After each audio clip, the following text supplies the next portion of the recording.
The error logs didn't say error, they spelled out a name, Sarah. I know how that sounds, like some cheap plot twist from a bad sci-fi flick, but I swear on my life it's true. I'm a network engineer for a small tech firm. I've seen bugs, plenty of them. Phantom processes, rogue scripts, corrupted databases, the usual digital demons. But this wasn't some corrupted code or ghost data. This was deliberate. It started last Tuesday. Just another soul-crushing morning of system checks and error logs. The kind of dull routine that makes you forget the difference between days. But that day, while skimming through the logs, I saw it. A string of characters in the server handling customer data. At first it looked random, just noise, but it wasn't. I leaned closer, my eyes scanning the jumble of letters and numbers. Then it hit me, they weren't random, they were deliberate. Each character clicked into place, slowly but surely spelling out a name, S-A-R-A-H. I froze, my pulse hammered in my ears. The room felt like it had swallowed its own sound. And then the cold hit me, not the server room chill I was used to. This was deeper, sharper, like the air itself recoiled the moment I understood. I stared at it for what felt like a full minute, just completely dumbfounded. I tried rationalizing it, a glitch, a fluke. Maybe some junior tech had been messing around, leaving a joke in the logs. But the way those letters appeared, perfectly spaced, like they were typed in real time, it didn't feel like a mistake. It felt alive. I sat there staring at that name, Sarah, for what felt like hours, though it couldn't have been more than a few minutes. My breath fogged the screen and I swear I could feel something.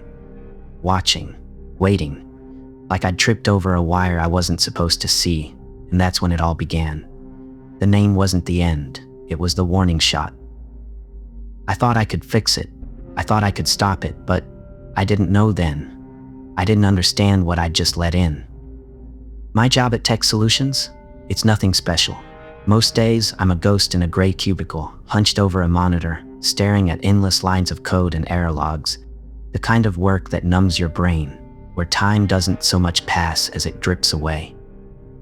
The office is as lifeless as you'd imagine. Beige walls, flickering fluorescent lights that buzz like dying insects, and the constant suffocating hum of the server room in the back. Excitement here? It's a system crash at 2 a.m., and trust me, no one cheers when that happens. The morning after the Sarah glitch, I couldn't shake it. The name kept clawing at my thoughts, like a splinter I couldn't pull out. It wasn't just a glitch, it meant something. I couldn't stop thinking about it. I tried to ignore it. I really did. But a couple of hours later, it happened again. This time it wasn't just Sarah. Names started showing up, David, Emily, and others I didn't recognize. They all appeared in the same spot, in the same deliberate way, like someone tapping on glass from the other side. I wanted to believe it was just bad data entry or some corrupted process. But the way they formed, letter by letter, each one perfectly placed, it felt alive. It felt like they were watching me. And then came the little things. The lights above my desk flickered more than usual, just barely. My monitor glitched, only for a split second, but long enough to make my stomach turn. The air in the room felt heavier, like the hum of the servers was pressing down on me. I started Googling the names, desperate for something, anything that would make sense. Error codes, bugs, anything technical. But all I found were ordinary people. Just random names tied to random lives. Nothing connected them to our systems. Nothing explained why they were there. It was maddening, like these names were whispering to me, taunting me from the void. I even mentioned it to Kevin, the guy in the next cubicle, trying to make it sound casual. I said something dumb like, "Hey, seen anything weird in the logs?" He just laughed, shrugged, and went back to his cat videos. It was like talking to a brick wall. Whatever was happening, I was on my own. Then, it got worse. Files I'd saved would vanish, only to reappear minutes later, slightly altered. Subtle changes, like a sentence I didn't write or a timestamp that didn't make sense. Reports I'd double-checked were suddenly riddled with strange, jumbled characters, almost like they were trying to say something. The changes weren't random. They were calculated, like someone was testing me, pushing me, seeing how far they could go. Every glitch, every shift felt more deliberate than the last. And with each one, the unease clawed deeper into my chest. It wasn't a system malfunction. It wasn't a bug. I was staring at something I couldn't explain, something that wasn't supposed to exist. The glitches weren't just picking up pace. They were evolving, like they had a mind of their own. Entire blocks of data were now shifting, disappearing, and reappearing with subtle, inexplicable changes. What started with single names had spiraled into something much larger. At first, it was almost subtle, an altered file name here, a misplaced line of code there, but then it became blatant. Entire directories were rearranging themselves, as if some invisible hand was sorting and reshuffling everything just to watch me squirm. And then there were the symbols. Those symbols, they weren't letters or numbers, nothing you'd expect in a system. No, these were alien. Circles slashed with jagged lines, triangles with single staring dots, spirals that seemed to pull your eyes toward them. They started popping up everywhere, embedded in error messages, hidden in metadata, even as faint, barely noticeable watermarks in our company logos. Every time I saw one, it felt like it was crawling under my skin, like it was meant for me to see. I began documenting everything. Screenshots, notes, timestamped logs. I was trying to find a pattern, some way to piece it all together. But it wasn't just random, it was calculated. Every time I thought I'd figured something out, it would shift again, mocking me. It felt like the system was toying with me, testing how far it could push me before I snapped. And then it stopped being contained to the server. My computer monitor at work started flickering, showing distorted frames for split seconds, frames that didn't belong. At home, my phone would buzz with garbled text messages from numbers I didn't recognize. Some of them contained those symbols. Others, just blank. I'd check my email and find messages in my sent folder that I never wrote, addressed to people I didn't know. It was like my devices weren't mine anymore. My entire digital life felt like it was being invaded, taken over by something. By this point, paranoia had sunk its claws deep into me. I stopped trusting anything. Every message I sent, every file I opened, every flicker of a light overhead felt like another step closer to some breaking point. I started double-checking everything, triple-checking. I deleted my social media accounts, set up cameras facing my monitors, and even tried logging my every move just to see if I could find where it all went wrong. But it didn't help. The feeling wouldn't go away. That feeling of being watched, not just by the system, but by something lurking inside it. Something alive. And then it crossed a line I didn't know existed. I went to work early one morning, still groggy, barely awake. I logged into my workstation, and that's when I noticed it, my desk lamp's shadow on the wall.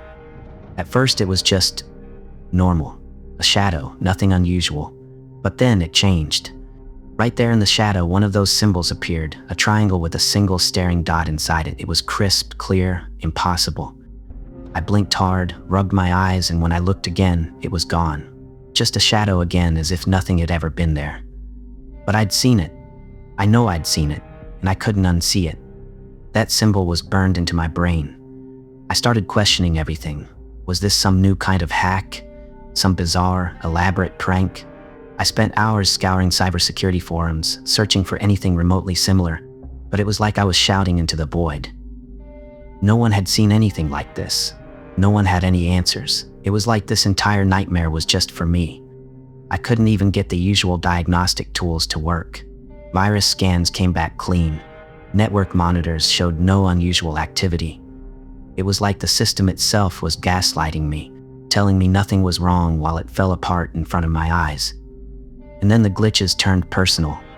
Files I needed for work disappeared, only to reappear with strange, almost mocking changes. A sentence would be replaced with gibberish. A report I'd proofread would suddenly include one of those symbols buried deep in the text. It wasn't just the system anymore. It was me, my devices, my mind. The symbols started showing up in my peripheral vision, shadows and corners, shapes and reflections. They were everywhere, and the more I tried to ignore them, the worse they got. It was like they were taunting me, daring me to keep looking. I knew deep down this wasn't just a system error. This wasn't random. This wasn't a hack. It was deliberate, intelligent, and whatever it wasn't just watching me. It was waiting for what I didn't know. But I could feel it, crawling closer with every flicker, every glitch, every symbol burned into my reality. It wasn't just in the system anymore. It was in me, and I didn't know how to stop it. The symbols weren't just appearing anymore. They were invading. They moved like a virus, growing more chaotic and deliberate with every glitch. It was like the system itself was screaming at me, forcing these symbols into every corner of my reality, daring me to decipher them. I felt this overwhelming urge, like I had to understand what it all meant. And then it happened. The symbols on my monitor, they shifted. They started moving, forming new shapes, and then they coalesced. Not into code, not into numbers, but into words. Clear, plain English words that chilled me to the bone. We are reshaping this reality. The message pulsed on the screen, and the room grew colder.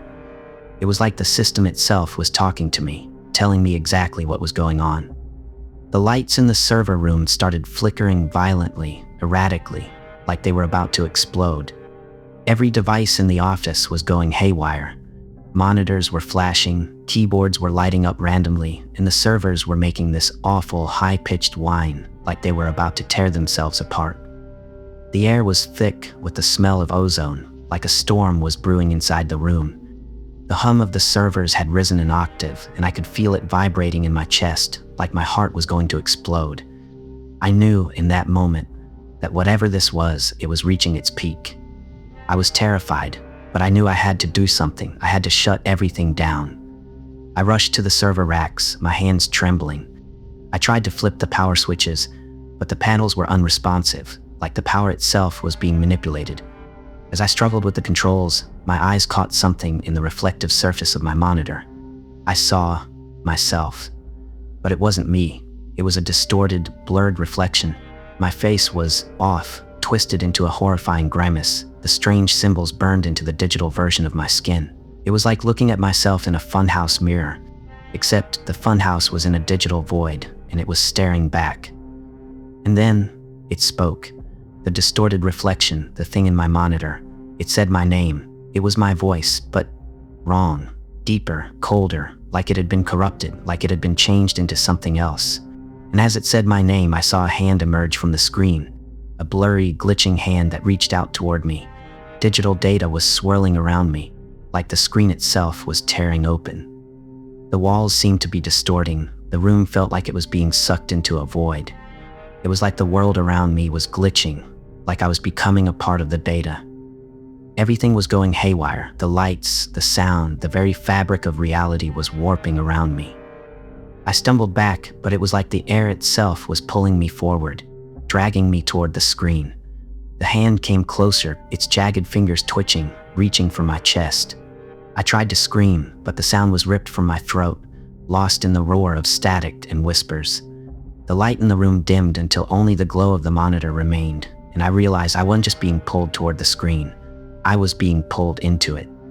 My vision blurred, and the edges of my body began to distort, pixelating, dissolving into tiny squares that floated into the vortex. I clawed at the floor, desperate to pull myself back, but my arms wouldn't move, my legs wouldn't move. My entire body was being consumed, my flesh breaking apart into pure data. The last thing I saw before everything went dark was the distorted version of myself in the screen, smiling that impossible grin. And then I was gone. The world went silent for a moment. Then there was just this hum, this static, this place. I don't know how long I've been here or what here even is. Everything is different. I can still see the office, the familiar beige walls, the flickering lights, but it's distant. It's like I'm looking at it through a computer monitor, except I'm inside the monitor. The keyboard, the desk, the server racks, everything looks the same, yet wrong. They're flat, like images on a screen, not actual objects. I can see my reflection on the monitor, the same distorted version, but it's not me. It's just a copy, a digital echo. It's mimicking my actions as if it's trying to pass as the real me. But I know the real me, the old me, is somewhere else. Or maybe nowhere. I don't know anymore. I keep asking myself the same questions over and over again. What is this place? Am I dead? Or worse, am I alive, trapped in something I can never escape? My memories feel slippery now, fading around the edges, like the parts of me that knew how to answer are already gone. If I'm part of it now, what does that mean for the rest of the world? Is this how it spreads?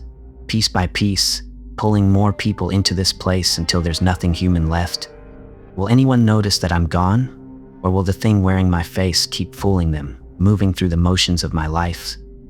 I can still see the logs, names scrolling endlessly, so many names, not just mine. People I don't know trapped here, screaming into the same silence that swallows my voice.